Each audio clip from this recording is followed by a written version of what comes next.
Okay. Well, good morning, good afternoon, good evening, depending on where you are joining us from. I'd like to thank God for this great opportunity He has given us today to talk about how we can integrate education for sustainable development programs that incorporates learners with special needs. So we have quite a number of model centers where we have learners with special needs. So it is important, even during our Sunday sessions, to highlight some of the things that we need to do when it comes to special needs education, learners with special needs and people with special needs, because these people, for sure, they are very, very special. And so I want to welcome you to today's learning session.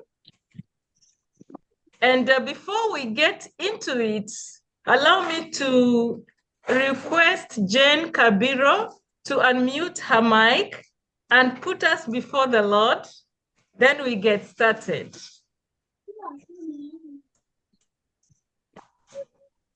Jane, please unmute yourself.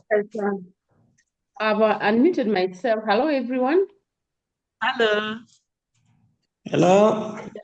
Jane from Kenya, specifically Kiambu County. Let us go before the Lord in prayer. Can I go ahead? Yes, yes, please. Yes, let us pray. Our dear Heavenly Father, we come before your presence. There's a time. We thank you for being with us. We thank you for this meeting, God. We thank you for the declarations that we shall make. We pray that you give us wisdom, that we shall be able to comprehend and even to contribute, Jehovah. We shall be able to build one another, Jehovah, King of glory. As we talk about how we can integrate special education in our institutions, oh God, we want to thank you even for our facilitators. We want to thank you for our leaders, Jehovah, God of glory. Thank you for this that you've given unto them, that God, they may want to educate us, they want to enlighten us, oh God. We thank you as you progress, be with us. For it is in Jesus' name that we pray and give thanks. Amen. Amen. Thank you so much, sister. Thank you for putting us before the Lord, because what we are doing is actually serving God at the marketplace. I will never forget a lesson I learned in my church one day, Karura Chapel in Kenya, whereby I was taught that not everybody is going to be a pastor, a reverend, a father, to be able to preach on the pulpit. God wants you to serve him at your marketplace, where you're working. If you're an educator, where you are, that is where God wants you to serve him from.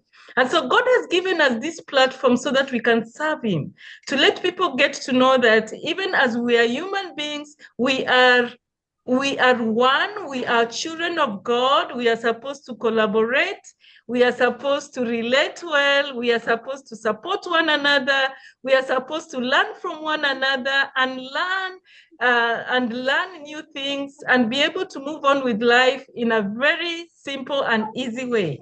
So we are not supposed to complicate life, because if we do, then we suffer.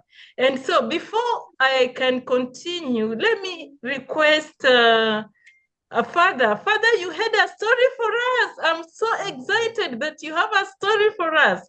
Please go ahead. Father Anthony Mwema, please go ahead. Thank you, Daktari, and the entire team. My name is Father Anthony Mwema, working in Kenya in the Catholic Diocese of Kitui. I'm serving in the Dawson Education Office, whereby I also represent the church in the County Education Board. And I was just to appreciate this program and what we are doing here, Education for Sustainable Development. And I was just picking on what we did last week when we talked about reflection. I've come back with a motivating story and a touching one, that I took things on a practical praxis way, whereby I tried to be practical as possible after reflection, that I engaged all our schools, our private schools owned by the diocese, where we have a good chunk of these schools. And I just picked on the issue of tree planting. And yesterday in an event that some might have seen it in the media, where we had around 800 learners, we launched a program. We are calling it Catholic Diocese of Kitui Education Department Green Initiative. And this green initiative, which actually began yesterday, we are intending that each learner plants a tree. And this moment is not just a tree. We are emphasizing on a fruit tree in their homestead. And again, the institution, we are also taking it with the administrators that we change our institutions. And our score line is that we don't have any place in this country where trees cannot grow when they are taken good care of. We have seen what the kitchen gardens do in our homes. Just one tree, I think it can make a very great impact. We can change what we think is arid, is a desert, to even make it green. And this initiative, while all of us united, personally, well, after reflection, I found I'm in a very powerful docket, which can influence and bring a lot of transformation in the world. Imagine talking of like 10,000 learners, 20,000 learners, those are 20 trees. And for this matter, fruit trees. I also understood why people sometimes learners they are not motivated when they're planting trees. It's because you are planting maybe tiba, which takes 10 years for it to grow. Once you tell them you plant a pawpaw, and within a year, actually practically 6 months, you are eating pawpaws. I think the learners become quite motivated, and that's what we are doing. Again, as welcome our speaker today. I know I'm not the facilitator. We are also doing a lot in terms of special needs education in the diocese, and I always say that I'm a champion for this. So I'm excited also for today's program. We are having around 15 institutions that take care of these learners. And I think the whole thing begins with assessment. We assess the learners. We are lacking behind because some of them, they have some disabilities, but we have not been able to identify them, or rather the parents don't believe that they can be assisted. So one thing is assessment, and we help them, and then we journey with them. So that's my story from Kitui, and I send a lot of love to you all and for this good partnership. Thank you. Wow, amazing. That is amazing. And so on behalf of the Global Alliance for Sustainability in Education, that is GASE Global, I would like to welcome you to session 57. So meaning you have 56 videos that you can watch on YouTube and learn on what we've been doing in the past. So if you are new, this is lesson 57. Of our transformative series on education for sustainable development. So each week we come together to share, to learn, and to grow through these sessions. And what a journey it has been.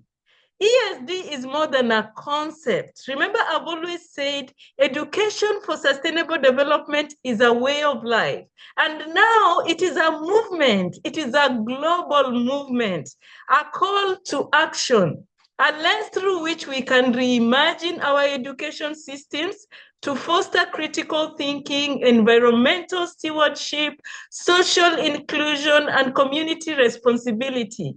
At the core of education for sustainable development is the belief that education should equip all learners, not just a few, with the knowledge, skills, values, and attitudes that they need to shape a just, peaceful, and sustainable world. Tonight's session is deeply aligned with that vision. We explore how to create an integrated ESD program that includes learners with special needs, because we know that sustainability cannot be achieved without inclusion. Inclusion is very, very important. And now, before I introduce the facilitator to us, let me know. Mr. Bukenya from Uganda, have you joined the meeting, please? Are you there? Are you there? Not yet? Okay, thank you, Father, for the insightful testimony that you've given about what these sessions are doing to you and your community, we really appreciate. Because in Education for Sustainable Development, we usually say it is not about what we learn here, it's about what we take to the heart. Because if you put it in the heart, then you'll be able to go down and do it using your hands. Hands means implementation. Head, heart, hands. So get it, learn it, enjoy it, have passion for it, and go down and put it down in action, so that at the end of it all, you will have a success story to tell us. Because for us in Education for Sustainable Development, we believe in results. Give us the result. We want to see the result. Give us a testimony, just like Father has done. And before I can tell you about the facilitator, allow me to invite our first-time visitors. If you're a first-time visitor on our Sunday sessions, please put up your hand so that I don't skip you. But the few that I know, allow me to highlight them and ask them to say hi. Mr. Okurut Zachary, please unmute yourself and say hi to us. Okurut, are you from Uganda? Is it Uganda also?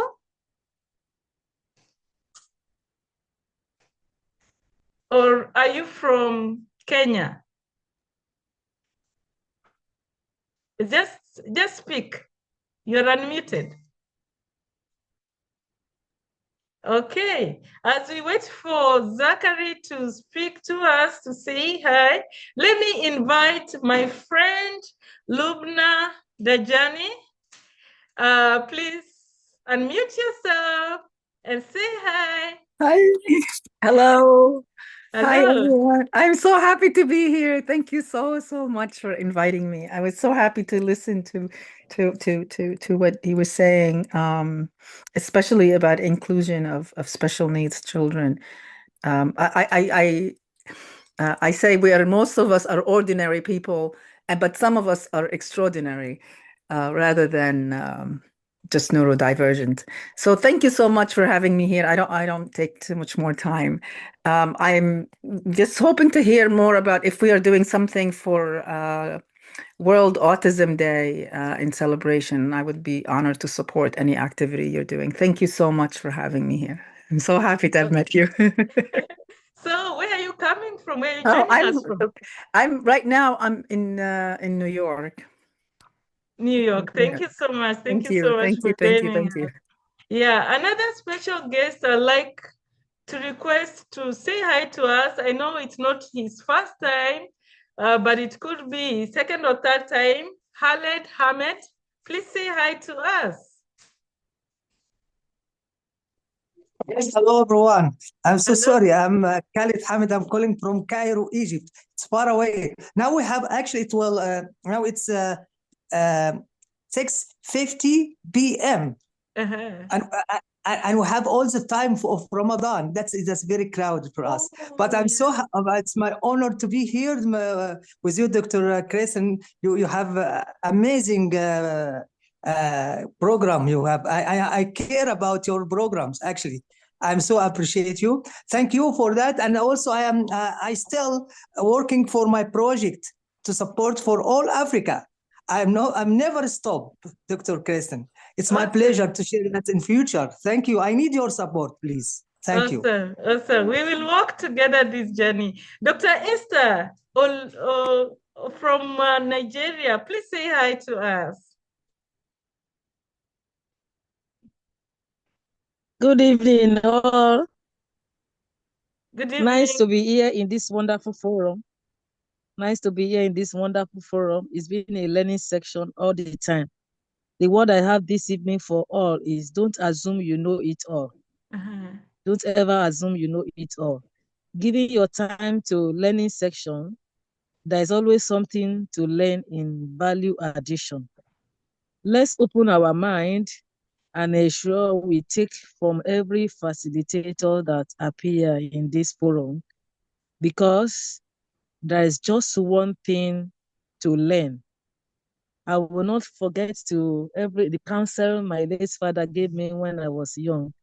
He said, anytime you know any human being, just open your heart and look for just one thing to gain, to learn from that human being, that no one is useless in life.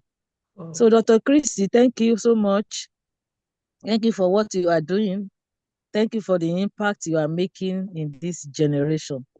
God bless each and every one of us. Thank you. Thank you so much. So Clara, your hand is up. Thank you so much. My name is Clara from Kenya. That is Bungoma County. I got this invite from a group where I belong, and that is for TVET trainers and principals. I'm glad to be part of this and to learn. Thank you. Awesome. Any other first time? Thank you so much, Clara. You're welcome. Feel at home, feel loved, feel wanted. We want you to be part of us for the rest of your life because we have these sessions every Sunday without failing. And God has enabled us to manage to be there. And another visitor that I would like to request to say hi to us is my sister and friend Ann Musalia, because of something special she has. Ann, please unmute yourself and say hi. Tell us where you're coming from. Tell us your passion and tell us what you stand for. Oh, thank you, Dr. Tina. Ladies and gentlemen, good evening. That is from Kenya, Nairobi. This is evening, it is about 8 o'clock. So allow me to say good evening. I don't know if I have anything special, Dr. Tina, because Dr. Tina is actually my mentor. For the period that she was here in Kenya, I used to walk behind her for enlightenment on matters ESD. So I feel greatly honored. This is my first time for attending this particular webinar, although I've attended others in different areas. I am an educationist by profession. Later on, turned the standards, the quality assurance and standards officer. My area of specialization is special and inclusive education. That's why this particular meeting means quite a lot for me, because I know this is the time that we are going to prompt each other to think differently. Because when it comes to children with special needs or disability, just the way you introduced us in the beginning, we have to engage in some form of disruptive thinking. Avoid thinking the usual way, think differently. And when we think differently, we achieve even much more than anybody would think about. So I'm happy to be part of this webinar. I'm a senior citizen now, but I'm now running a consultancy and a community center where I engage with kids with disabilities.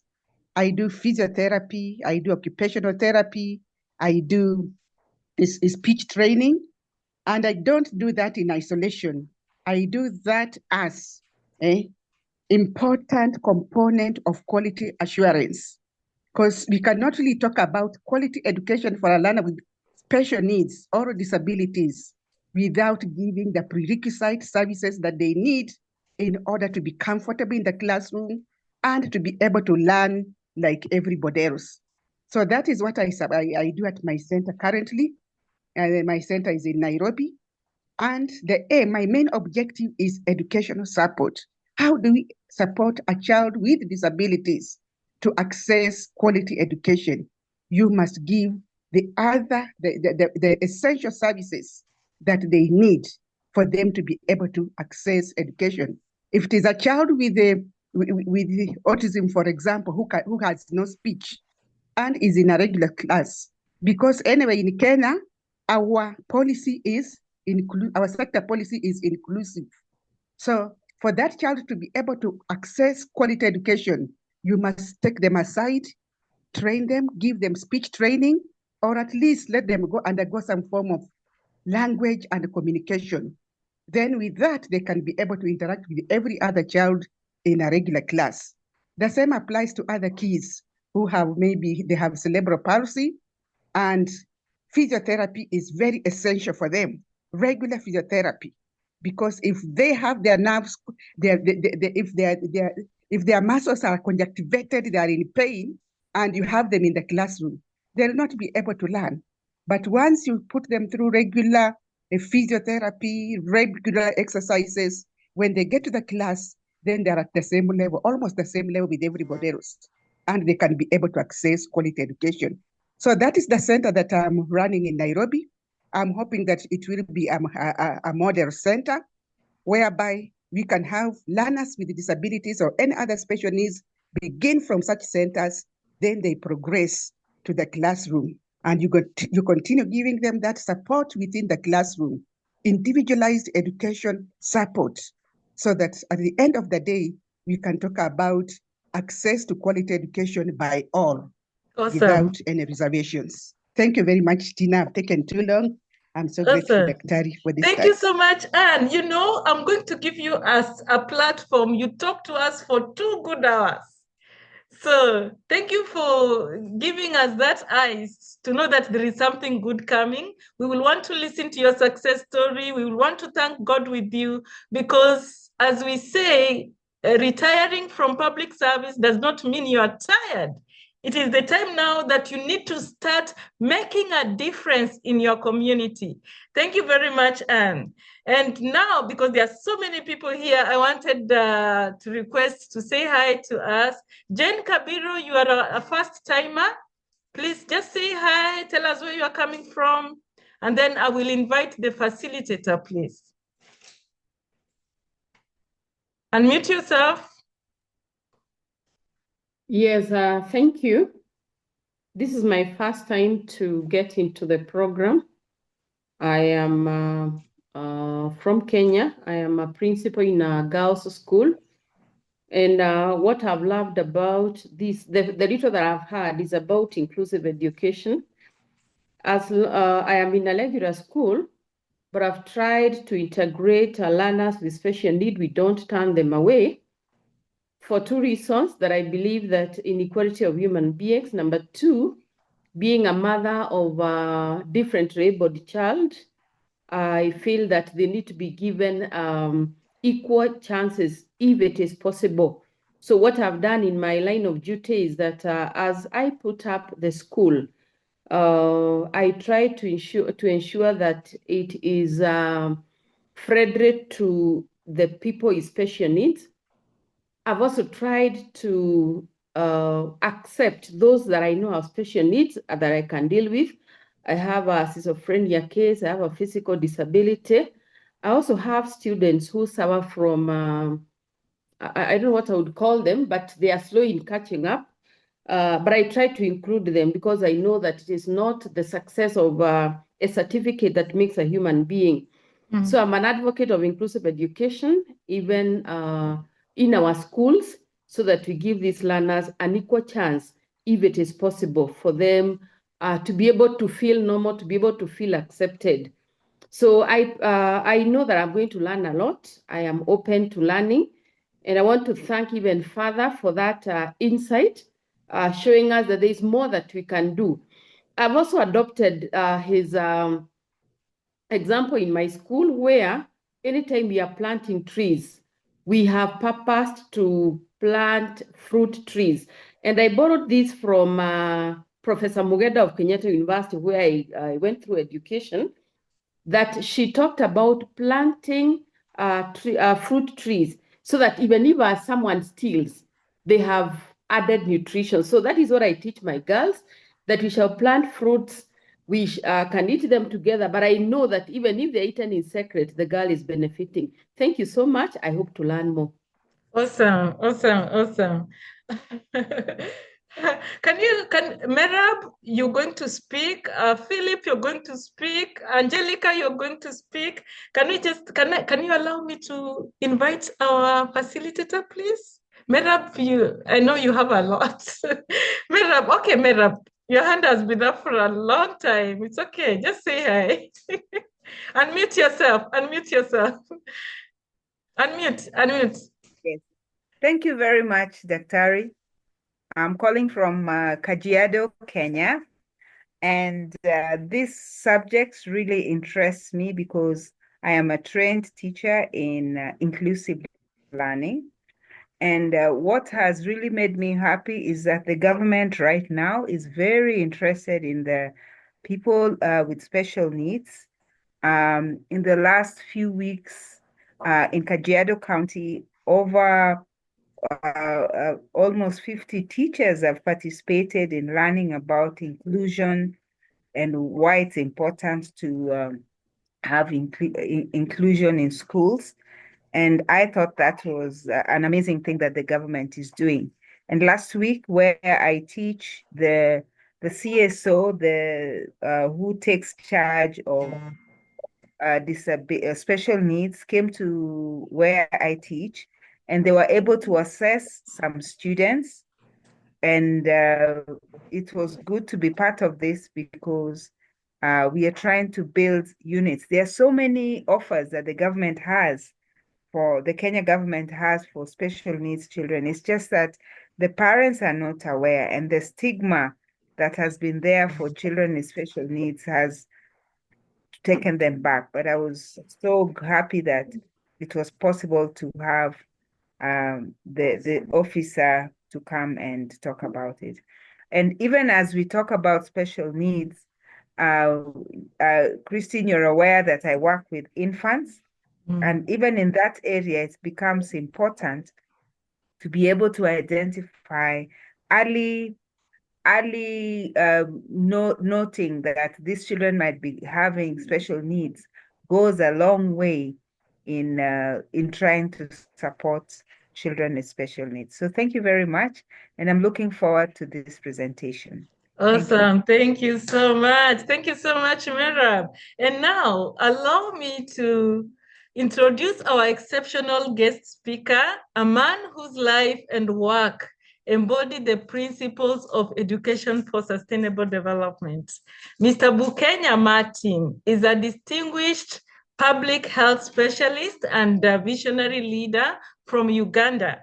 He is the founder and director of Sparrow Child International, a transformative organization that empowers marginalized populations, especially persons with disabilities, through health education, advocacy, and community-based initiatives. Born and raised in a community facing deep socioeconomic challenges, Martin turned adversity into purpose. His academic background in public health, combined with his lived experience, shaped a mission to champion equity, inclusion, and sustainable change. Under his leadership, Sparrow Child International has launched life-changing programs ranging from community outreaches to disability, inclusive health education, ensuring that no one is left behind. He has worked with leading research institutions, participated in international fellowships like UPG Sustainability, and continues to inspire generations of change makers in Uganda and beyond. So you can be sure I met him in an international forum. Ladies and gentlemen, please join me in welcoming a true advocate of inclusion, equity, and transformation, Mr. Bukenya Martin. Thank you very much. Martin, please take the stage. Thank you. Thank you so much, Dr. Christine, and everyone on the platform. Thank you, everyone, for attending. I don't know whether I'm loud and clear. Yes, very clear. Thank you. So this time I'm using my phone for the sake of having a clear voice, and I request that Dr. Christine, you'll be presenting the slide as we go through each part of the slide. And I'm having my laptop, power has just gone off. Sorry about that. And I'm really having battery, so I'm ready to go for even 2 hours. Yes. Thank you for introducing me. Yes, I'm Bukenya Martin, and actually something that I haven't really talked about also all along is that I'm also an eye health worker at Mbarara University of Science and Technology in the Department of Ophthalmology. But because I developed more interest in serving my community, I also had to pursue, because I had really interest in public health. So I always talk about public health and introduce myself as a public health specialist.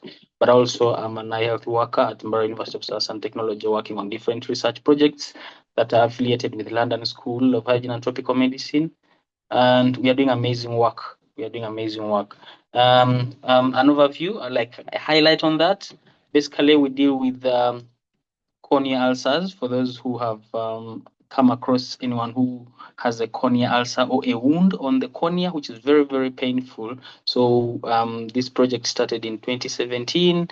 We are doing quite a number of things where we supported these people that come to our facility with cornea ulcer, because most of them ended up losing their eyes. So in the process of, because cornea ulcers are really quite challenging here when it comes to their management. You have to know the microorganism causing the condition, whether it is a bacterial, viral, whether it is maybe fungal. So quite a number of issues that we are dealing with at university, but at the same time dealing with the work that I'm doing in the community through Sparrow Child International. And yeah, but that's part of it. I have quite a lot of words also. So we can, I think, kick off with our program for today. As I said, I'm going to use the phone for the clear voice, and then Dr. is going to. Are you sure? I'm sure. Are you seeing my shared screen, please? Very well. Okay, awesome. Yeah, thank you, actually. It's really, really nice. So one of the interesting things that we're going to share today is inclusive education for sustainable development. And as you know, this is one of the things that we have really been trying to work on all over the years, so that we can include in these other people that have been excluded or marginalized for quite a number of years. And because of these programs, we are happy that at least they have helped us to incorporate in a number of programs to see how we become more inclusive. And sometimes we tend to be in societies or to do certain things that kind of make us exclude, or we tend to exclude these people unknowingly. But because of these programs, we are able to realize our mistakes and be able to know that, okay, here and there, it's really important to include in these kinds of people, especially these persons with special needs that we're going to discuss about today. So remember, this is one of the sustainable development goals that we are trying to promote in this aspect. And an overview, like we're going to have a look at a number of things. We can share the slide number 2. As you can see in the slide number 1, where we are trying to talk about inclusive education, you're trying to see quite a number of people. You're seeing a black person, you're seeing a white, you're seeing people from different backgrounds. So it's one of the reasons to why we have this topic today. Inclusion does not necessarily mean something specific, but everyone to be part of the society that we belong in or belong to. Yes, so the topics we're going to discuss today, we're going to talk about inclusion. What is it in itself? What is inclusion? Then we talk about the inclusive education part of it. That also the inclusion part is going to guide us to now know, okay, inclusive education, what is it? And then what are the challenges that we tend to encounter while promoting the inclusive education?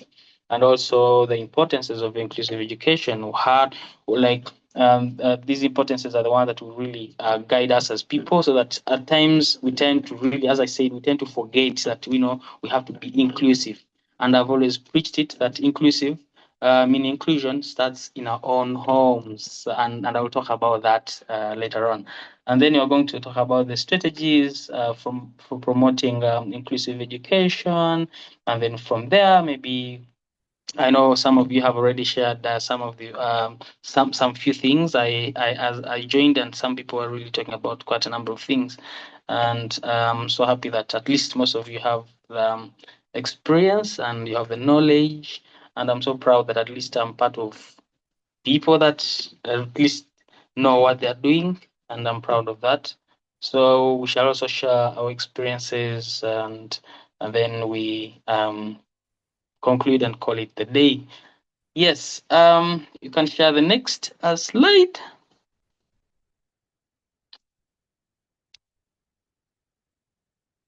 Yeah, so we talked about starting with inclusion, really. What is it? Does it necessarily mean something different? But generally, inclusion refers to the practice or policy of ensuring that individuals from diverse backgrounds, including those with different abilities, ethnicities, genders, and socioeconomic statuses and other characteristics, have equal access to resources, opportunities, and participation in society. So generally, it does not necessarily mean some single thing. It means quite a number of things. So it can be a practice, it can be a policy, but most of us, and what I will emphasize here is that we should always encourage it to be a practice, because if we always ensure that it is a policy, it means it is something that is being enforced on us. Maybe it may not be because of our will, but because the government has put policies that are kind of enforcing this to be done or to be implemented. So it's something that we should practice, we should encourage, we should always talk about in every aspect of life, so that we raise a generation that really understands that inclusion is something that we need to embrace as a society, as a world. So another slide now talks about now the introduction to inclusive education. Yes. So now back to inclusive education, our main topic.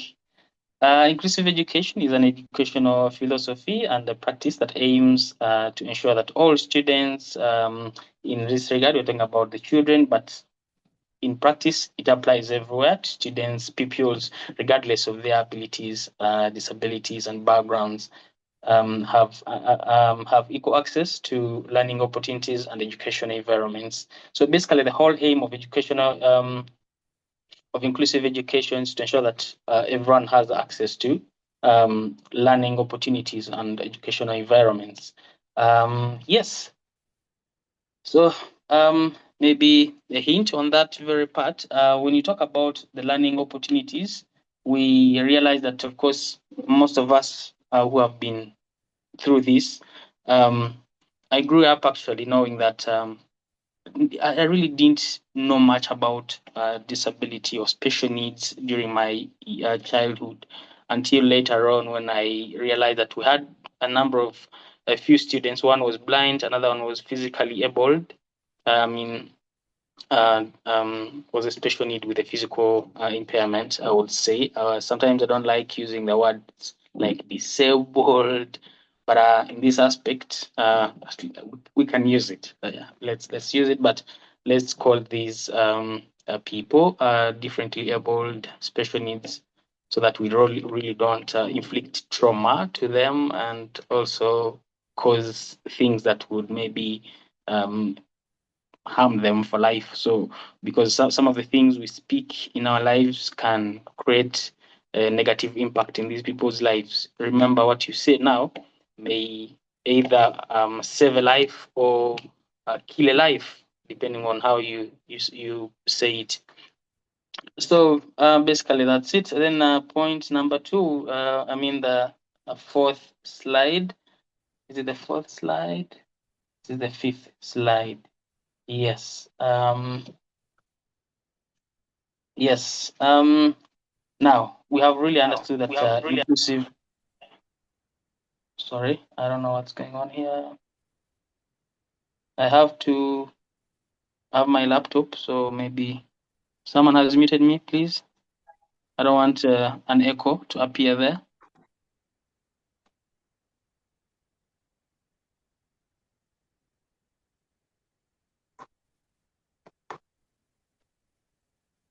Hello. Hello, you're good. Just continue. In case of any echo, I will see how I can help. Thank you. Yeah, so as I was saying, some of these opportunities should be accessed by all. And the next slide, we said we are on the 5th slide. We are now on the programs. Yes, inclusive programs. Sorry, something I got distracted. So we are on the inclusive educational programs. So now, as I said, we have really understood what inclusive education is.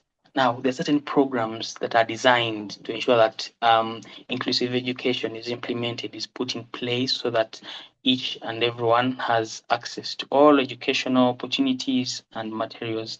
So what are those programs? What are they? What are they all about? What do they mean? So inclusive education programs are designed to ensure that all children, like all pupils, students, children, depending on the category that you're targeting. Here specifically, we are talking about children. So ensuring that all children, regardless of their abilities or disabilities, have access to quality education.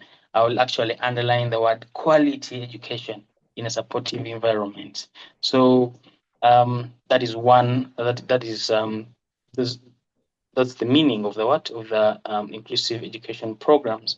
So these programs mainly aim at integrating children with disabilities or with special needs into the mainstream classrooms, allowing them to learn alongside their peers. So when we involve these people, when we create an inclusive environment, we allow them to be integrated, to be part of these of the mainstream classrooms, where other children who are normal, who, like, we know that we like using the word maybe disabled to those whom we think they are not okay according to our looks.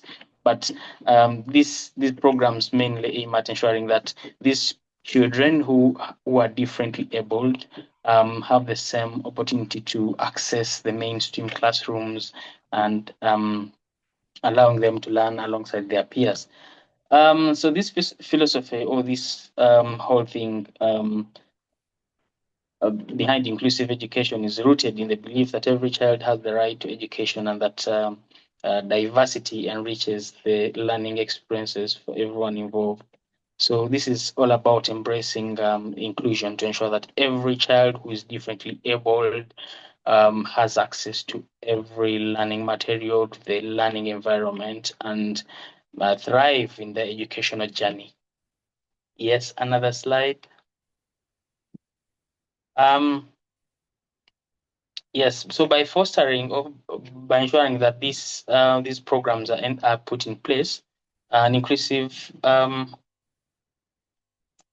example, by fostering an inclusive atmosphere, schools can promote understanding, acceptance, and respect among students or among pupils, which ultimately benefits the entire community. Yes, and the implementation of the inclusive education programs is not merely a legal obligation, it is a moral imperative. This is something I was talking about actually up there. I really emphasized it, that we should not, by implementing these inclusive education programs, it's not supposed to be some legal obligation, because, as I said, we should not always do it because the government has said or the policies are saying we need to do it. It should be something that we practice. It should be something that we learn. We learn to accept the reality that we are all different. And in our differences, we have people around us who are differently able, to have different gifts, who are differently talented. Mind you, if you give opportunities to these children or these persons with special needs, they have amazing talents. Just that we, because of our ignorance, because of our lack of understanding of inclusion, we tend to segregate them, thinking they are incapable, they are unable to do more like us. But mind you, if they placed us together with them, these people would do tremendous things like you have never seen. These are people who are blessed in their different abilities. So we should embrace inclusion so that we're able to really discover these hidden talents in them. And of course, these hidden talents are able to contribute positively to our society. And amazingly, I would find that these people would help us change our communities and develop our societies in a way that you could not imagine. I think you can give examples from the people that have discovered quite a number of things, the physicists and many other people that have been differently able but have had an opportunity to discover a number of things. So there are quite a number of inclusive education programs. Others, I really left them, and I just came up with a few. And in our discussion, when we are done with the whole presentation, as we are discussing our experiences, we will be able to discuss quite a number of these programs. For those who have quite a lot of experience, those who are retired and have a lot of experience will also be able to share with us more about these programs. So one of the programs we have is that the universal design for learning, we have the collaborative teaching models, we have the response to intervention, the Society Olympics. These are the Special Olympics projects, or the Society Olympics programs are those that are really held in Western countries. So we don't have some of these things in Africa, but like in most parts of Africa. But some parts of Africa, like South Africa, I think have Kenya, Nigeria. Some are really implemented, but they are not really to the standard. That's why I'm sorry, I've not mentioned some countries. But for the countries that really embrace inclusion at higher level, at an advanced level, quite have interesting programs that we need to copy from. And by the way, on this very point, I would always encourage us who are embracing inclusion, diversity, equity, to make sure that we learn from the people who have been there. Why? Like, how can we do it? Let's make sure that we embrace diversity through traveling, like go to USA, go to Canada, learn what they're doing that you're not doing in your country, and then don't just go there to work for the Canadians. Go there to learn so that you come back to your country or to your home country, to your community, and be able to implement what you've been able to learn. I would love us to embrace such things whereby you travel to learn, have more knowledge, have more skills, have more expertise, and then come back home and implement the things that you've learned from there. Because remember, if you're here in Africa, you've never traveled, you'll never learn. But if you travel, obviously you will learn. And I would always encourage most of us to always make sure that we try to ensure that at least once in a while, once in a year, I get money, travel, go to have a visit. Go to the US, go to the UK, go to Germany for a particular program, participate in fellowships, participate in, I love participating in fellowships. I love competing for fellowships, like to participate in fellowship programs. If you have an opportunity, like you want to add on books, apply for fellowships, scholarships, chevening, dad scholarships. If you have an opportunity and you have successfully gone through, go and learn, go and have more knowledge from those places, come back home and implement some of the things you've learned. And you'll find that you have improved your society or your community in a way that it wouldn't have if you had not maybe traveled to acquire that knowledge. So these programs are things that we can really do if we embrace inclusion in a way that we also embrace diversity by embracing traveling and learning from other places and come back and implement the things in our own countries or communities. Yes, another slide. Yeah, so another slide really talks about understanding the needs of children with special needs. As I said, I will call it special needs. The slide has disability. I'm the very one who puts it, but it's fine. Understanding these individual needs really is a crucial thing for developing tailored educational strategies that promote learning and engagement.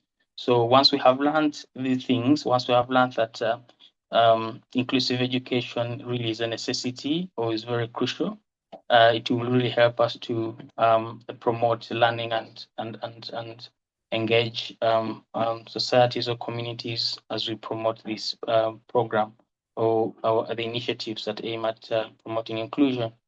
Moreover, children with disabilities often face additional barriers beyond their physical cognitive challenges, and these can include social stigma, lack of access to resources, and limited opportunities for interaction with peers.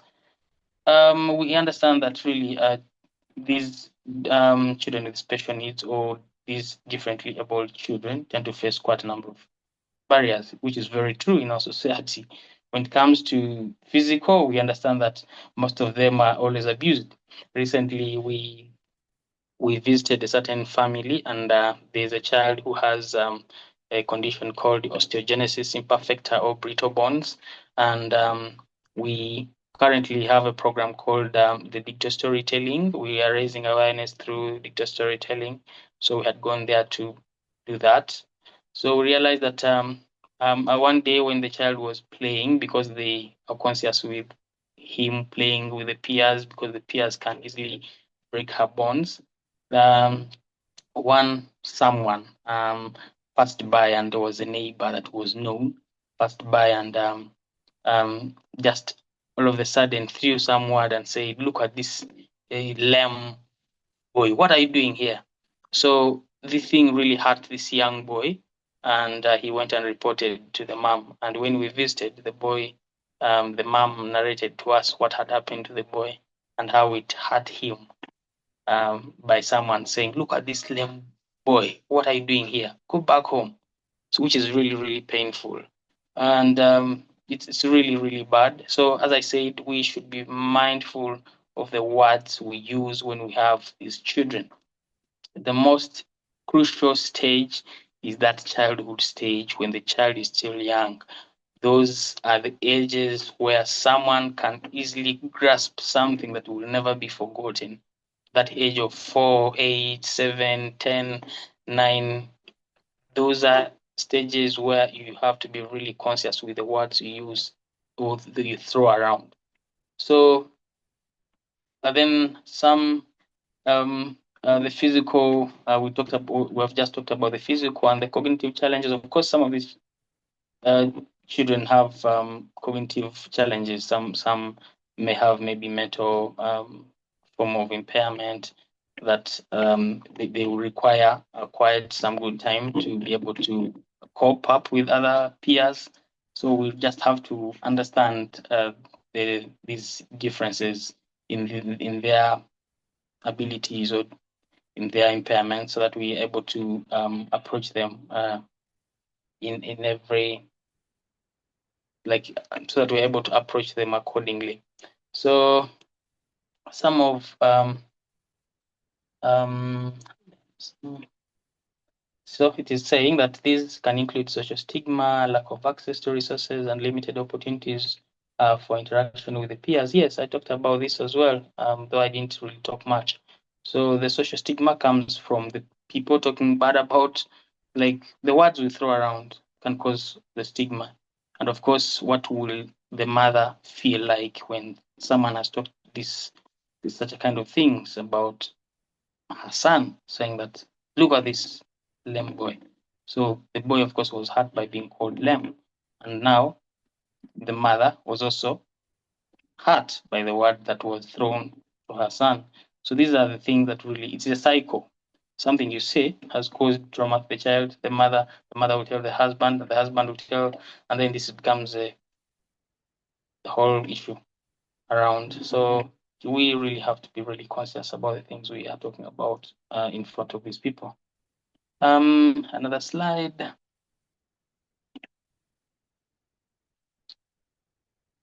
Yes, now summary of breaking these barriers. So we have to ensure that it is really, really important to break some of these barriers that are leading some of these barriers. Yes. Now, before you get there, I've just been wondering, because there's a time I was talking to a group where we had people with visual impairment, and we were busy talking about visual impairment and what, and they came out blankly and said, "Please call us blind. because we are blind. Now, I don't understand why we need to use a different word like visually impaired and not the real word blind when we are talking about with people with these special needs. Yeah, maybe not only you, maybe even Anne can help us understand.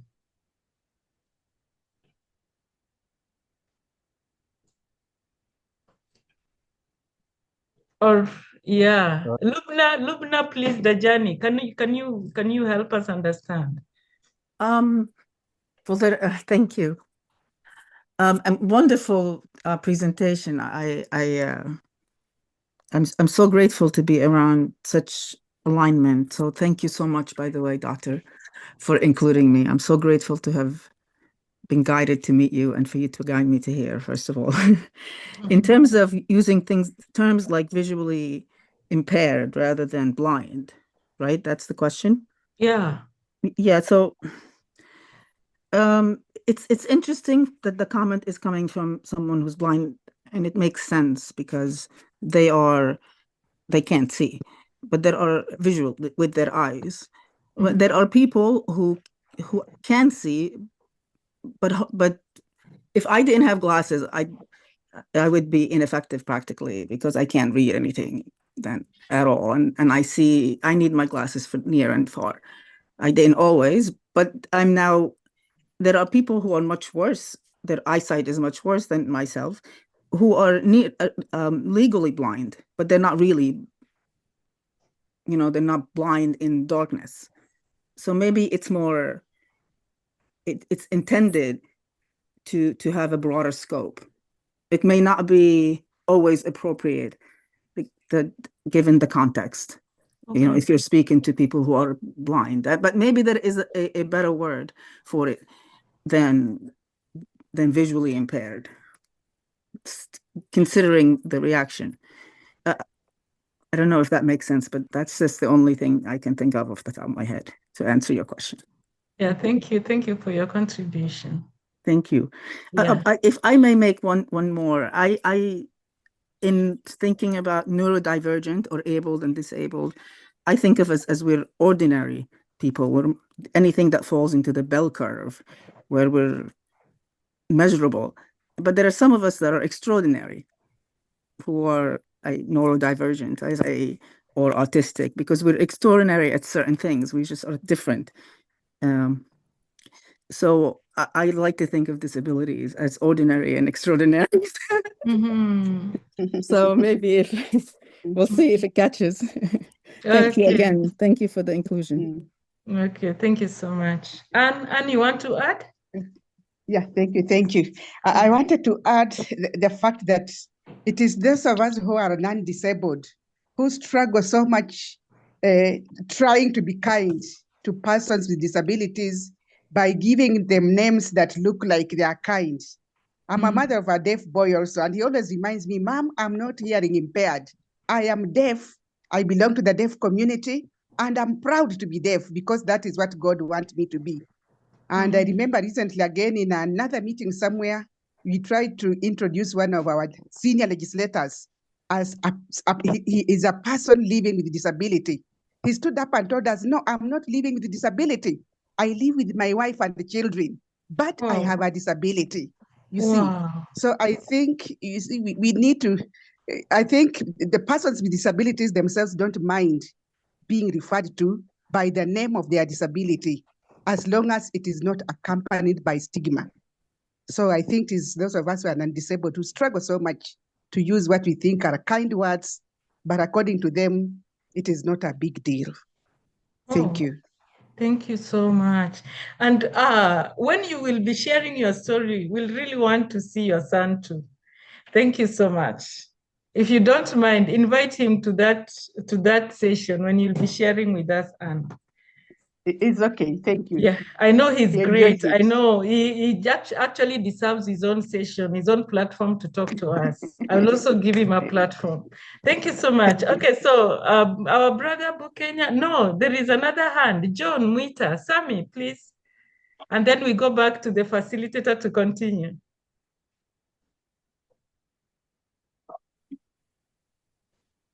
Yeah, John, continue. Good evening, all. Good evening. I wanted to add something on the impairment and also when we say blind or maybe lame. When I attended some seminar on visual impairment and also physical impairment, we learned that when we use some words like lame or maybe blind, we are degrading these people and it is a way of maybe abusing them. But when we use the kind of words as Madam has said, we are bringing them on board. So we are going down to them so that we are just the same people. And I realized that we are all impaired. In some way, we are not completely perfect. Yes, in one way or another we are.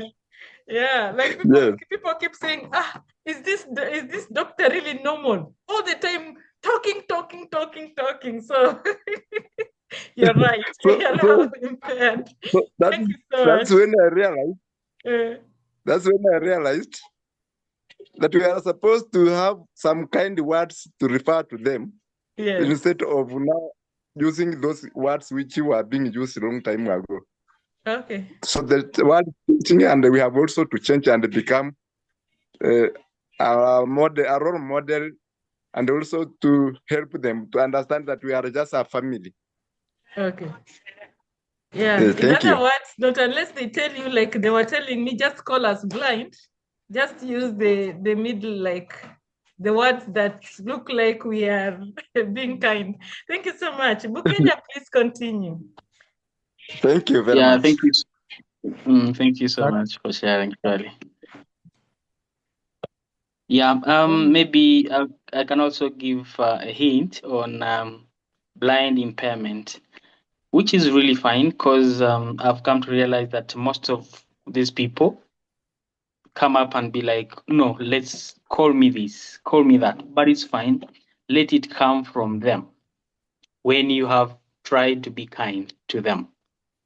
Because at the same time, you may throw the word thinking it is a normal word. Then at the end of the day, someone will think you've inflicted, like someone will think you've abused them. Let it come from them. But when you have tried to use the kind word, it's the trick behind being kind in any way. So you be kind, just be kind. At the end of the day, we have to be kind. So speak words that are kind to them. It's up to them to tell us, okay, call me this. But when I've tried to be kind, for example, if you use the word blind can be used for many things. You can say, okay, don't walk blindly. So meaning don't walk unwarily, don't walk ignorantly, walk consciously. So it is some abusive word in a way. At the same time, we are trying to say, okay, these people are blind, these people are disabled. So these words carry different other meanings or different meanings that inflict pain or that mean something negative or something bad. So that's why we need to sometimes avoid those words. Back to the slide. So we're saying that we need to break the barriers. So it is vital for educators and administrators to recognize these barriers and work towards creating an environment that fosters inclusion. And by actively listening to the voices of children or these people with disabilities, you said we should say disabilities. So I'm going to also, I try to be kind. So let's continue with the word disabilities, but I will still say differently abled, those with special needs. So by actively listening to their voices, those are the differently abled persons and their families, schools, this can better understand their unique experiences and develop programs that address their specific needs. Yes. So if we listen to the voices, to what these people are talking about, if someone says, I've been to the school, but I've been able to, I have challenges in accessing my classroom. You find some child or someone is complaining of certain things and is limited by his disability, then let's be concerned. Let's know what we can do. Whether we can create ramps so that it's easier for these people to be able to access their classrooms. So if it is from a family, if someone says, okay, my child has been always abused, some pupils or some children playing with my child sometimes throw some bad words to my child, use these and these words, let us as a school come up and address these issues by talking to these children, letting them know about some, like being kind, how to treat your fellows very okay. There's some things I've always thought we need to also involve or include in our school systems. Teaching kindness is very, very important to our children so that when they grow up while they know how to treat others okay, or how to be kind to one another, to their elders, to their peers.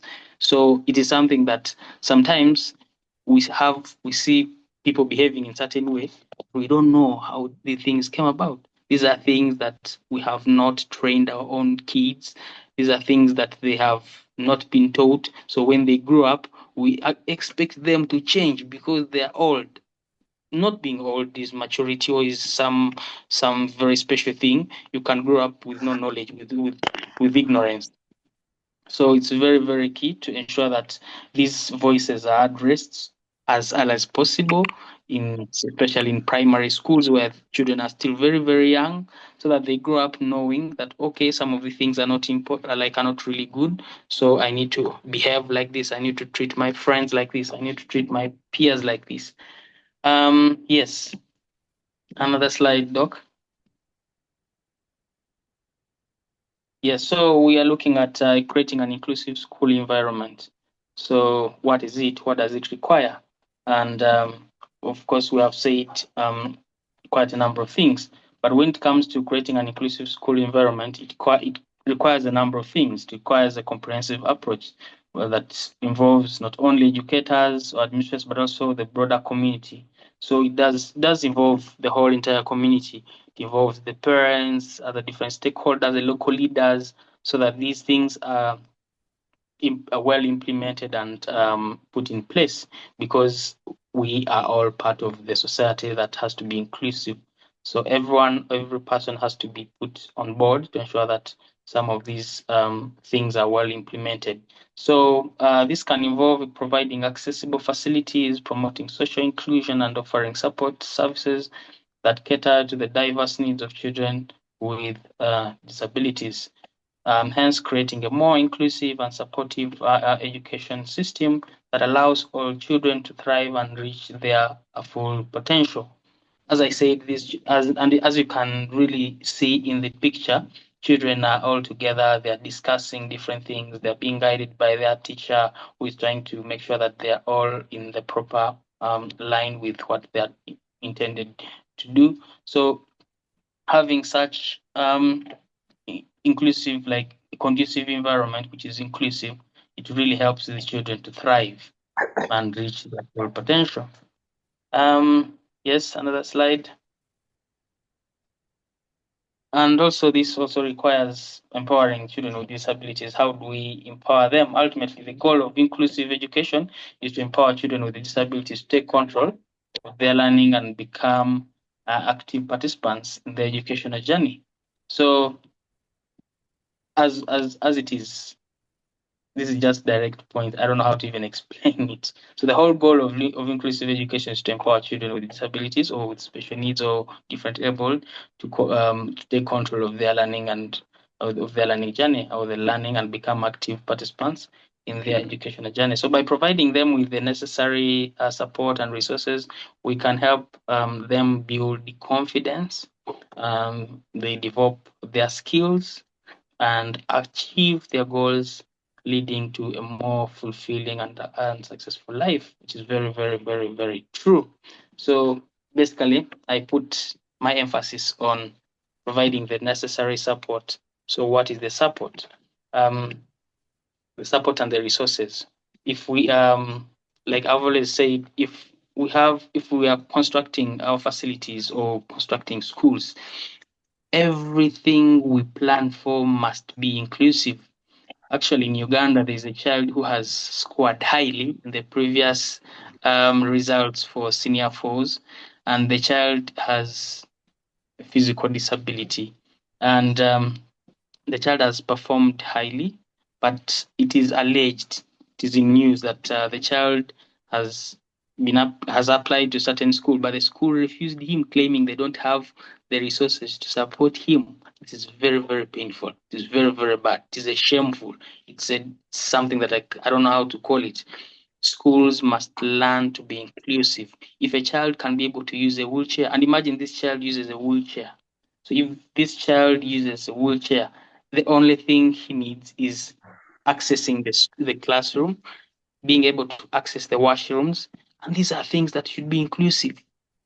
These are things that should be inclusive. So we should embrace inclusion by ensuring that our schools, our environments are truly inclusive from the start or from the word go, whereby everything we plan, everything we tend to do must be inclusive. So if this school was inclusive and had put these programs or these things in place, they wouldn't have said, okay, we don't have these things to accommodate you. We don't have some of these things to help you proceed with the education from our school. It was very, very sad. And when we read this, we said, no, we have to come up on board and ensure that we fight for these people so that they are part of our society, because at the end of the day, they are part of us. They are not going to Mars, they're not going to Jupiter, to any planet. They are on Earth with us, and we have to make sure we embrace inclusion, we embrace an environment that is more inclusive. Another slide is we are looking at now the challenges which we're going to summarize. We're not going to really talk a lot on these challenges because we really know some of these challenges that these people tend to encounter. So what are the challenges for promoting inclusive education? So one is lack of resources. So there's inadequate funding for schools to support inclusive practices that hinder the implementation of necessary resources, such as specialized personnel, assistive technologies, and adapted materials. So, of course, that is one of the challenges, that we don't have enough resources. But who told you we don't have these resources? This is just lack of planning. This is a poor planning mindset. I don't still support some of the things. We understand that, yes, there are limited resources, but we tend to have poor planning mindset. That's why we have such issues in Africa. Just like some people say, there's a parent who was actually, this is a true story, in Canada, where the child was in school, and then a teacher said, "Oh, Africa is one of the poorest." And then one of the children who has been to Africa stood up and said, "No, teacher, Africa is not poor as you're saying," because the teacher was really describing Africa in a very bad way, which showed a bad image. And the child immediately stood and said, "No, Africa is not poor the way you said. I've been there. I've seen the beautiful places. I've seen the beautiful cities, beautiful people. Africa is not poor. Actually, Africa is very rich." So this is a mindset that we also need to really beat when we are there. Yeah, we should talk positively about Africa. So we have every resource at our disposal. It's just poor planning mindset. Look at Burkina Faso, everyone who is following Traore. Anyway, back to business. Another point is attitudinal barriers, where society or the societal biases and stereotypes about disabilities can lead to stigma and discrimination, affecting how students are perceived and treated in the classroom. So yeah, these are really things that are firmly held sometimes in society, and it sometimes becomes a problem. These stereotypes, these societal biases can lead to some of these challenges while we are trying to promote inclusive education. But how can we beat them? Of course, we will look at how we can really promote some of these things in the next slides. So another challenge, of course, insufficient training. It is true. The teachers, staffs may lack adequate training in inclusive education strategies and classroom management, planners, and understanding specific disabilities or learning needs. Yeah, insufficient training is very, very true. We tend to have in most parts of Africa, we tend to have inadequate professionals or teachers or trainers or staffs who can really help implement some of these things and ensure that they well implemented and put in place to support some of our children to thrive and be in an inclusive society. Another one, of course, is the diverse learning needs. So meeting the variety, the varied or the variety needs or number of needs of students with different abilities, backgrounds, styles of learning can be really challenging, which is this one I really agree with it. It can really be challenging, but we can always do as much as we can to ensure that we still try to do our part as a society to make sure we include some of these things so that we are able to support them. Rigid curricular structures, some structures or some curriculums are designed in a way that they don't accommodate the diverse learning needs of these children, of these students. So which makes it quite difficult to implement these flexible, individualized teaching methods. It's really, really true. You can look at some of these curriculums. Really, most of the things are not really including some of these children with disabilities, but at least the structures or the curriculums that are designed of late, for example, in Uganda, they are really more inclusive. So we are happy that at least our government is trying to prioritize some of these areas. However much we still have a big role to play to ensure that we raise awareness, talk about them so that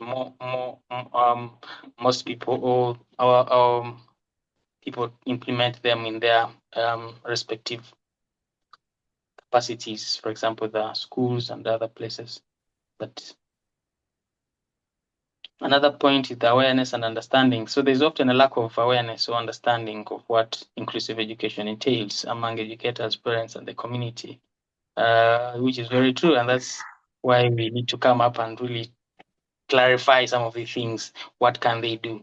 Because sometimes you find that there are a number of things that need to be put in place, but we will be looking at the ways on how we can really promote some of the things so that we can go and become ambassadors and talk to other people and be the change makers. The misconceptions about the benefits and implementation can hinder efforts, which is really, really true.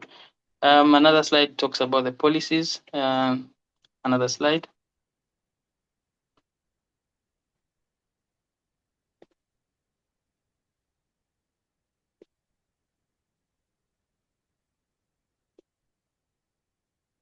We are on the next slide, Doc. Yes, the policy and legislation. So while many countries have policies supporting inclusive education, these are not always effectively implemented. So inadequate legal frameworks and insufficient enforcement can limit progress, which is really, really true. I just talked about it, that some of the countries have these policies, but the policies are really not well implemented.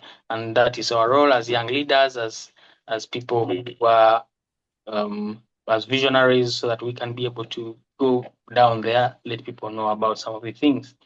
The curriculum design, we talked about some of these things. We talked about the curriculum structure, and another issue that these curriculums are so rigid that they do not accommodate diverse learning methods that can restrict the inclusion of all students, developing flexible, adaptable curricula that support varied learning styles, which can really be challenging. And another point is the stigma and discrimination. Negative attitudes and stigma towards students with disabilities or those from marginalized groups can create barriers, overcoming societal biases, which is essential for fostering an inclusive environment. So quite a number of things really can lead to can be challenging in implementing or promoting inclusive education, and those are some of them. And we will just go through. Maybe we can summarize. There are many. Others, I think some of you people can. I'm sure you're thinking about many things. There are really, really a number of challenges that we encounter. while trying to implement some of these programs or promoting inclusive education. Another slide.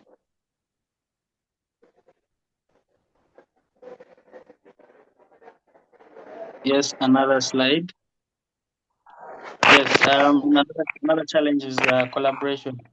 So instead, actually, it is really quite challenging to collaborate with different stakeholders, sometimes parents and community organizations. Sometimes maybe schools, for example, here, I had a primary school that really struggled to partner with organizations so that they can be able to be more inclusive and raise awareness in communities until they came across us, and then we worked together up to today.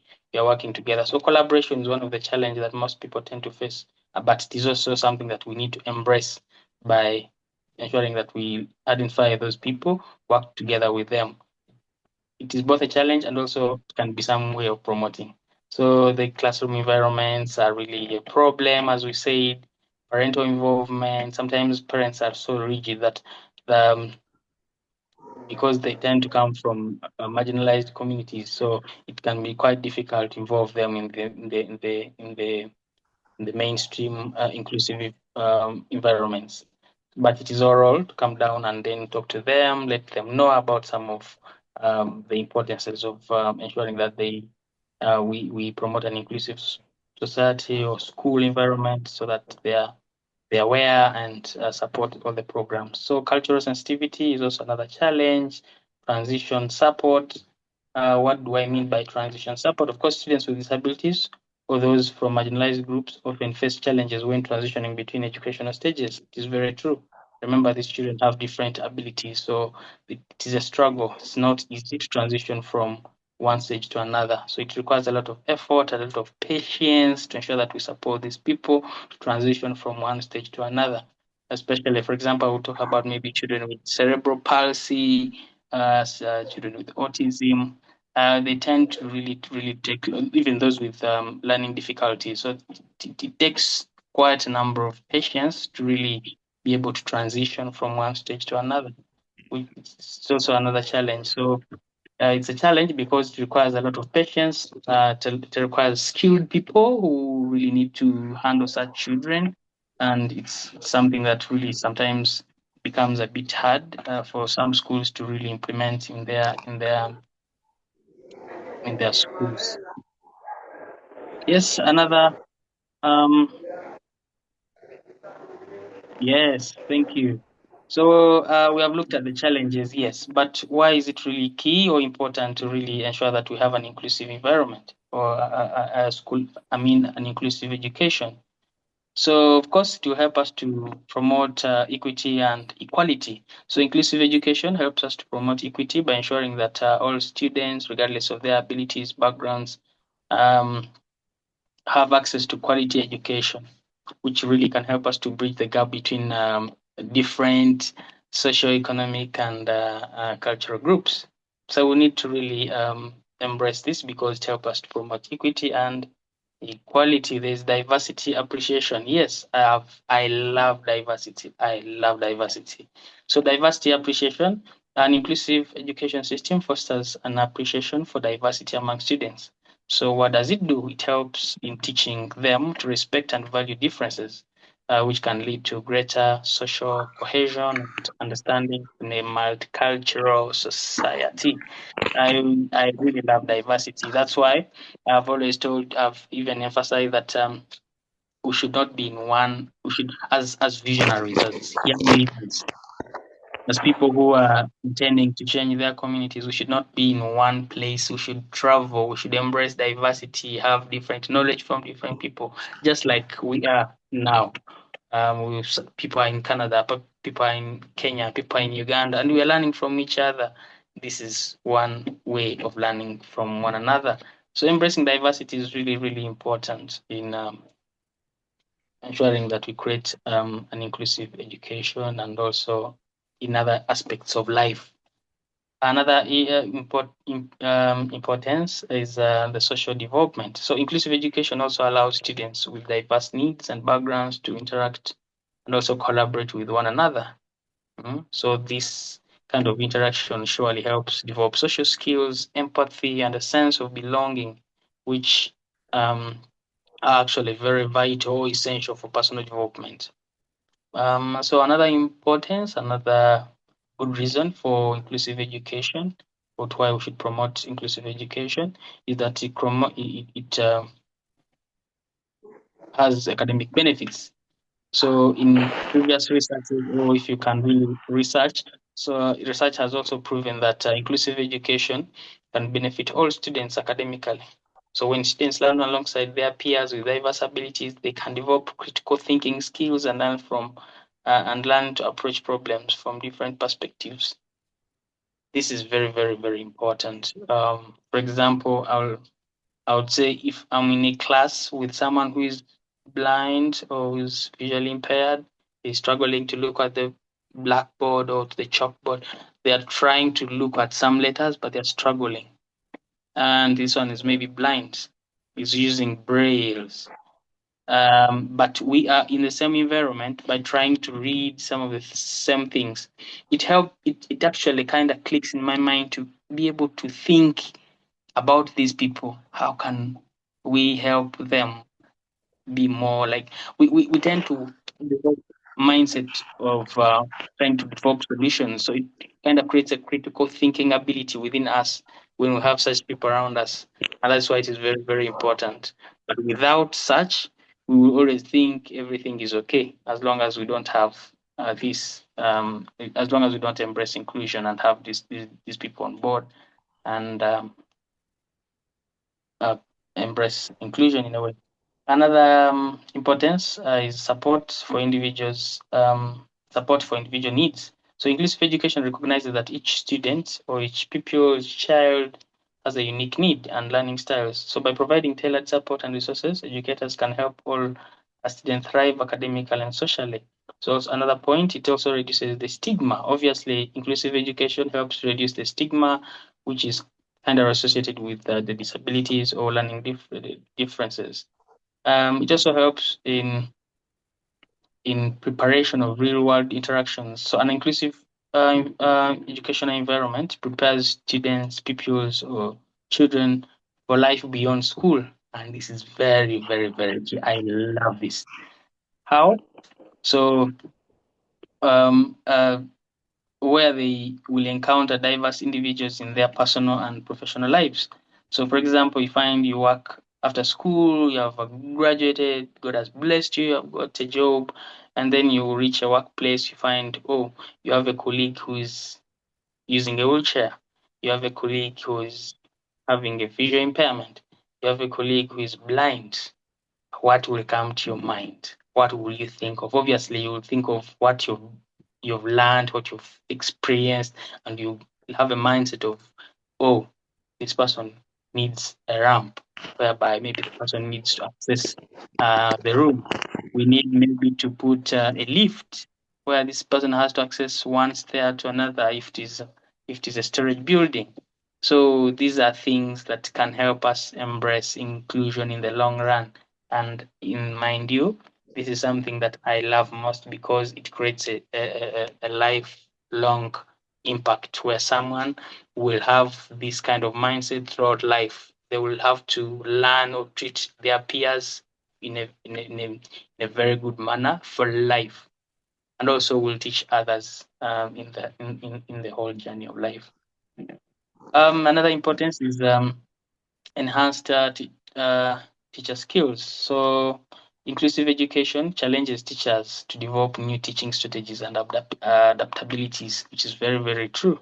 As long as teachers have these other people with different abilities, they tend to, of course, develop also tries to challenge them in a way. So what does it do in the long run? Of course, it helps teach them on how they can approach some of these issues and help these students thrive in their educational journeys. Another thing is the legal and ethical obligation. Many countries have legal frameworks that mandate inclusive education as a human right. Adhering to these principles is not only a legal obligation, but also an ethical one that upholds dignity and respect for all learners. we have really talked about this. Another point is involvement of families. Inclusive education often involves engaging with families and communities, fostering stronger relationships between schools and households. So these collaborations can lead to more comprehensive support for students and their learning journey. Very, very true. So if we bring these parents or families on board to really help to ensuring that it creates kind of a collaboration, which leads to more comprehensive support for their pupils and learning. So there are some benefits, there are social benefits as well. So the point is that an inclusive education system creates a more inclusive, skilled, and empathetic society. It contributes to reducing inequality, promoting social harmony, and boosting economic productivity by enabling individuals to reach their full potential. Yes, so yeah, those have been the challenges. I mean, the ways we can promote, I mean, the importances of promoting inclusive education. So we are looking at what are the different strategies that we can use in order to promote inclusive education. There are many, many strategies. There are quite a number of them that you can put into play or in place to ensure that we promote inclusive education. So one is that we need to train educators, the teachers, the responsible people. So conducting workshops to educate teachers about diversity, inclusion, and the importance of valuing all students, include training on adaptive teaching methods. So we need to really train educators. As we said in the challenges, that one of the challenge we have is that we have really, really few educators. We have few teachers who are trained in these areas. And what can we do? We should advocate for more teachers to really be more to kind of be supported in if it requires sponsorships or scholarships. We need to ensure that governments or our advocacy organizations come up and raise a voice in ensuring that we continue teaching or educating these teachers so that they can support our children, so that our children can thrive in their educational journeys, regardless of their different abilities. Another strategy is student awareness or raising awareness in general. So we need to carry out awareness campaigns, and this will these are programs that can help us promote an understanding and acceptance of differences among students, which really fosters a culture of empathy and respect. So if we really raise awareness on inclusive education, really can create a society or an environment or people that really respect one another and have empathy for one another. Another strategy is ensuring that we create an inclusive curriculum. A curriculum can really develop, actually, it's saying, develop a curriculum that reflects diverse perspectives and histories. Include materials that represent various cultures and abilities and experiences. So an inclusive curriculum really would help us to be able to promote an inclusive education. How? Because it would be able to include in some of these things that these children or these students really need in their respective capacities so that they are able to be supported in their educational journey. The universal design for learning.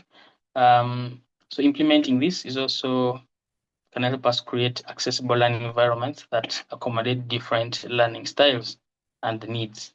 If maybe one of the experts or someone else will also share with us the universal design for learning if they have had an opportunity to implement some of these strategies. Peer support programs is another strategy that can help us establish a more inclusive educational system. So establish mentorship or systems where students can support each other in the learning processes. So a continuation. Another one is assistive technology, another strategy. So utilize tools and resources that help students with disabilities access the curriculum. For example, the text-to-speech software, the audiobooks, adoptable materials such as the brailles. These can really help in supporting these children in their educational journey. Another strategy is involving the parents. So once a parent or a family member or caretaker is not involved, surely it becomes a challenge to ensure that we promote inclusion because, as I said, these are things that start from home. Everything we need to preach, everything we need to do, we need to make sure that everything is inclusive in nature. If you construct a house, make sure it has a ramp. One day you'll develop a spinal injury where you'll use a wheelchair and you'll not be able to access your own house. And again, you require someone to come and repair and put a ramp to imagine access your own house, which is a shame.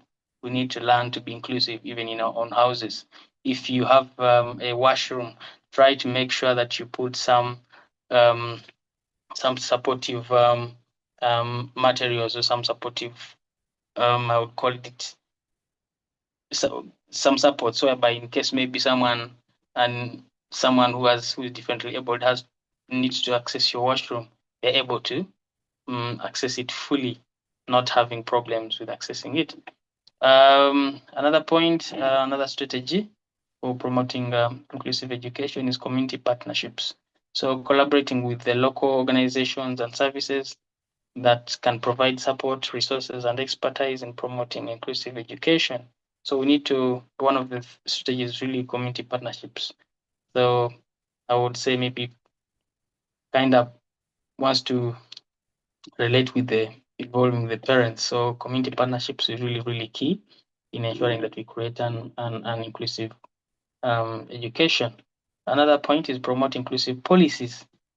We have talked about these policies. So advocating for school and district policies that prioritize and promote inclusive education practices, including funding for necessary resources and trainings.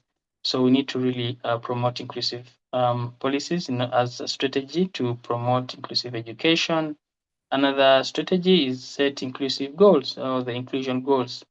If you have the goals, then you will be able to achieve the goals. So as you work towards achieving them, you will have achieved or you'll have helped in promoting inclusive education. And it is one of the best strategies as well. Have a goal. So create measurable goals for inclusion at the school and district levels, encouraging accountability and ongoing assessment. So as you set up your goals and you work towards achieving them, ensuring that these goals are always there's always some a way of accounting or accountability, so that you really know that okay, you are implementing them very well, and they are really helping you towards achieving your goal. And this should be also supported by an ongoing assessment. Yes, another point is physical accessibility, ensuring that the school environment is physically accessible to all students, including those with the mobility challenges. Make modifications easily available as needed. Yeah, this is what I talked about, physical accessibility. Make sure your house is inclusive. And I will still insist in this presentation that having an accessible environment, which starts from your home, helps you to be able to have a mindset which is diversified, and you'll be able to also reach a school and promote such because it's something that you already have at home and can be exemplary in every aspect of your life and help you to be more inclusive. So let's learn this, let's take this deep so that we can practice it. Then another strategy is flexible grouping. Use varied group configurations. For example, whole class, small groups, pairs to facilitate diverse interactions and learning opportunities. These are just strategies on how we can really promote inclusive education. Ongoing training is one way, reflective practices, and cultural celebrations. So organizing events and activities that celebrate diverse cultures, languages, and abilities within the school or within the school community. And they're saying that use these events to promote understanding and respect, which is really, really key. Yes. Another point, I think, yes, we are done with the strategies. So down here in the continuation, we are saying that one of the things is we need to highlight the success stories, whereby we have to share stories of successful inclusive practices and highlight students' achievements to inspire and motivate others. So is in this aspect, I would really highly encourage some of us to follow some of the success stories that are being shared, or in a way, we tend to learn a lot from these success stories because they tend to help us change our mindset towards certain things we thought they're impossible, or certain things that we thought they're difficult in certain way of life. So highlighting some of these success stories really can help us kind of have a positive mindset toward this certain thing, and also inspire and motivate us to really think positively towards supporting these children and ensuring that they have an inclusive environment and support their education, which really promotes an inclusive education in the whole process. Another one is that we monitor progress, regular evaluation, or regularly evaluate the effectiveness of inclusive practices through assessments and feedback from students, parents, and educators. So when we monitor our progress, it can really help us to track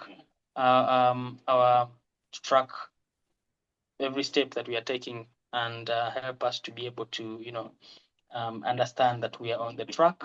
And if we find mistakes or some of the things that we have not been able to do very well, it helps us to really revise ourselves and be able to get back on track. So monitoring progress is really key for us to ensure that we promote an inclusive education. So we need to learn to, another point is that we need to learn to adopt and improve. So use the gathered data to continually modify and improve the inclusive education strategies in place. So how do we adopt? How do we improve? So we already know that there's some of the policies that are in place. There's some of the things that we really need to put in place. And it is our responsibility to ensure that we put them in place. They are well implemented. And we need to adopt to some of the things. It is our responsibility to adopt. Yeah, some of the things are a little bit disturbing. They're not even disturbing, but they are a little bit kind of, they require more efforts. And we need to accept the reality that, yes, everyone has an opportunity to access a school environment, because we are aiming at ensuring that every environment we're in is inclusive in nature. And therefore, we have to learn to adopt and also improve in every aspect of life so that we are able to promote inclusion. So that is it for surely today, and there's much more that we can share. A lot more we can share, and I would request that Dr. Christine, you can now open the discussion we now share. But in conclusion, before we open up the discussion, inclusive education stands not only stands not only as a legal obligation, but a moral imperative that enriches our communities and transforms lives. And as I said, this should not be a legal issue. Just because there are policies designed or put in place, it should not be something that is driving us or forcing us. It should be a moral imperative. It should be something that we practice. It should be something that really we need to teach our children. We need to always talk about, so that the mindset of our people can change, so that we are able to have an inclusive society that welcomes each and everyone regardless of their abilities, and hence promoting an inclusive education in the aspect of education, where everyone has to thrive and achieve their goals. By embracing diversity and fostering an environment where every learner feels valued and supported, we need to prepare our students or our pupils to thrive in a global society. So we really need to embrace diversity. We really, really need to embrace diversity and foster an environment where everyone, every student, every child feels valued and supported. And we need to also commit ourselves as people, as visionaries, to ensure that we dismantle or we remove all these barriers and cultivate an educational landscape where inclusion is not just an ideal, but a practiced reality. So it's our responsibility as leaders, as visionaries, to ensure that we really, really practice this. So together, we can really empower all students, every child, everyone to reach their full potential, harnessing the unique strength that each individual brings to our society. It can be a classroom, it can be an environment, it can be anywhere, but we need to ensure that we embrace this. So thank you so much, everyone who attended this session. It's really an amazing one that we have learned something very, very interesting, because it is going to give us, or it has given us an opportunity to learn new things, to also learn how to be more inclusive. And maybe for those who have learned something new, please, it is something that you can share with us and let us know that, yes, I've learned ABCD. If you would love to also share, please feel free to also share with us. I stop from here and hand over to Dr. Christine to proceed, and we'll catch up in the next discussion. Wow. Thank you so much. Wow, amazing. Amazing, amazing, amazing, amazing, amazing. Let me invite Philip. Philip, are you still there? From Israel, Philip from Israel? Because most of us have already shared. I wouldn't want to keep you here for long. If you're not yet in the ESD group, I've shared a link on the chat. Please go there, click and join the group. Good. Anybody with an insight or somebody wants to say thank you to the facilitator before I wind up?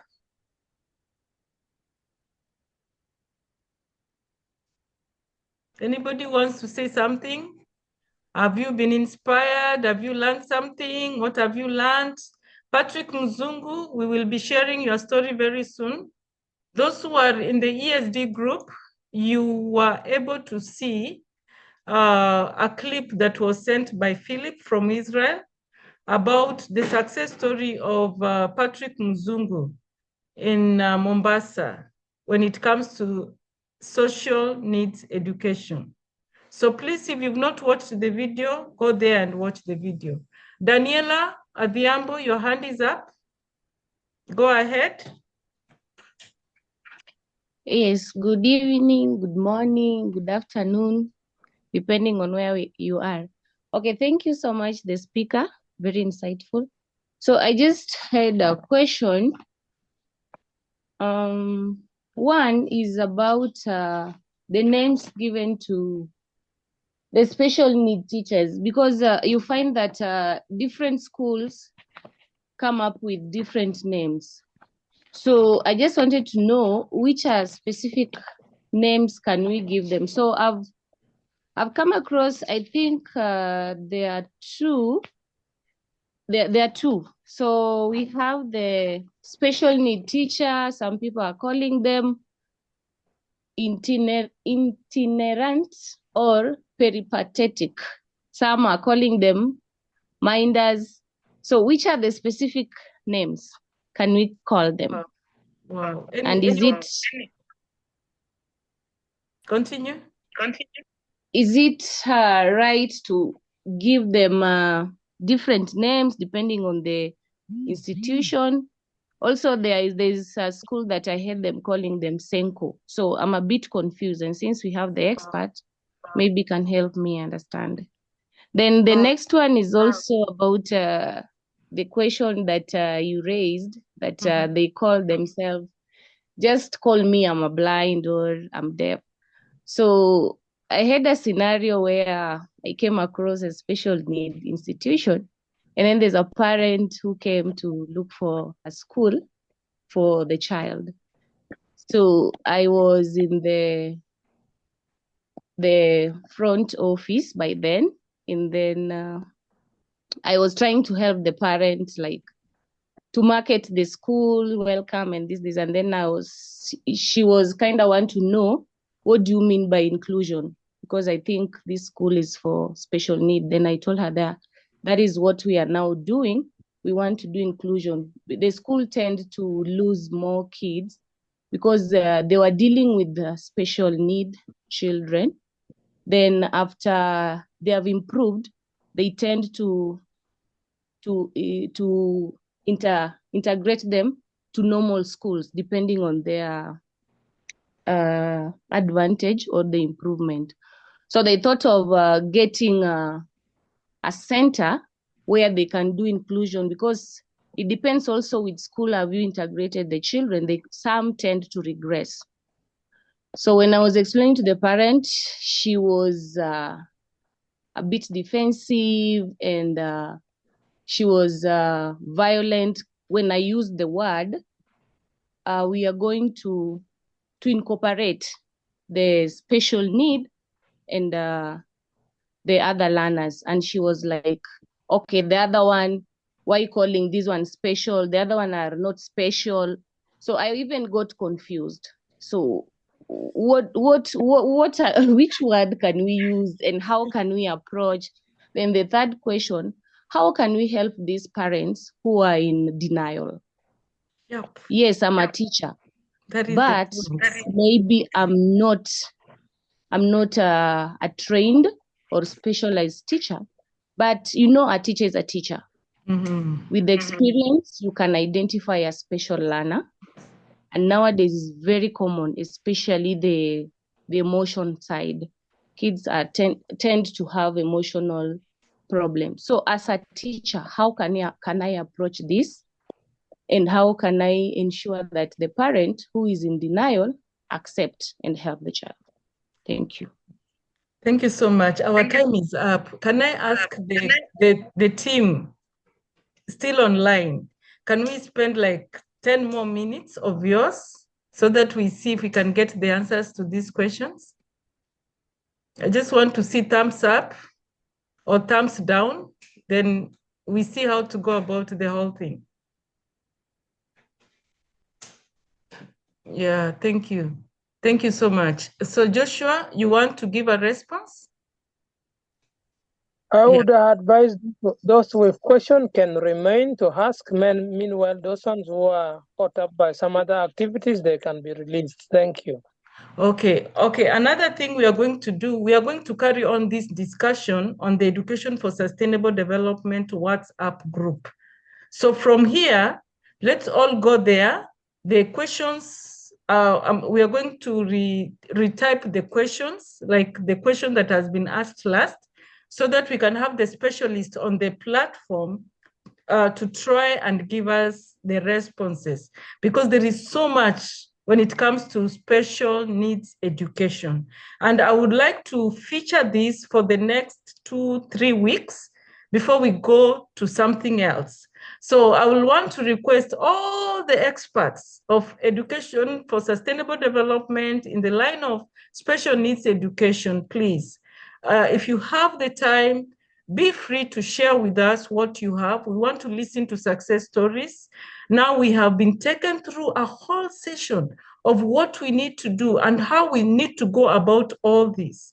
What a powerful and enlightening session we've had today. And so on behalf of the Global Alliance for Sustainability in Education, GASE, our director was not able to join us today. I want to extend our heartfelt appreciation to each one of you who made time to join us this evening for our 57th session on ESD Talks. A special thank you to our distinguished facilitator, Mr. Bukenya Martin, for taking us on a meaningful journey into inclusive education. Your passion, your clarity, and real-life experiences have stirred our hearts and minds. You have reminded us that inclusion is not an act of charity.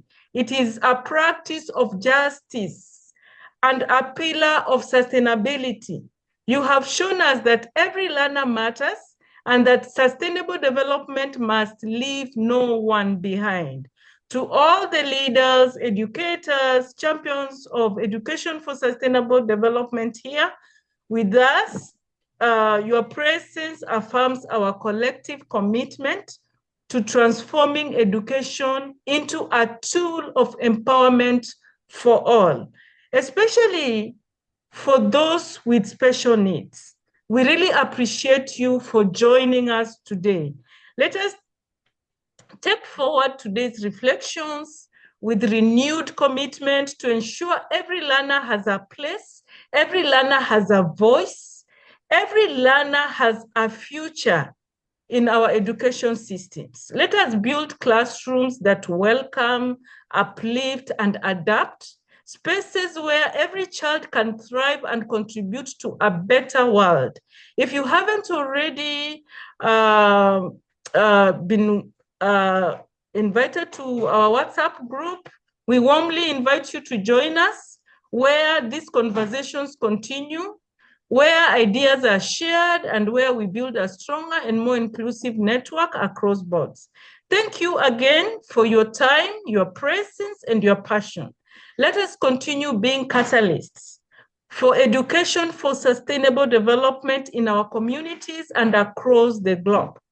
Until we meet again in our next ESD talks, stay inspired, stay inclusive, and keep the vision alive. And up to that point, let me request one of us to say a word of prayer, as some of us are going to bed and some of us are going to the field. I have to watch my son play soccer. So who is going to pray for us? Volunteer. Yes, Joshua, Pastor, go ahead. Father God, we want to give thanks for everybody who has devoted this time or her time to attend to this submission. The best religion is to help those who are vulnerable in their situations. Help us to realize from this submission and we put it into the practical basis, such that as future comes, we come up with the fulfillment reality of this vision. We thank you for everyone who has taken the idea. We thank you for our presenter, as we hope to see you soon and other presenters soon, with the idea of establishing the vulnerables and then the special need group. Give us the wisdom to realize the pattern and we implement according to its direction. In Jesus' name we pray. Amen. Thank you. Thank you. God bless you. See you again next time, next Sunday. If you don't get the link, it is the same link. I don't change the link. So if you don't get the link, click on the same link and join the meeting next Sunday. Goodbye and God bless you. Thank you. Bye. Bye. It was Good amazing. night. Thank you. Take care. Good morning. Bye, everyone. Thank you. Bye. Thank you. Thank you, Dr. Christine. Thank you. You're welcome. Good night. Good night. Good day.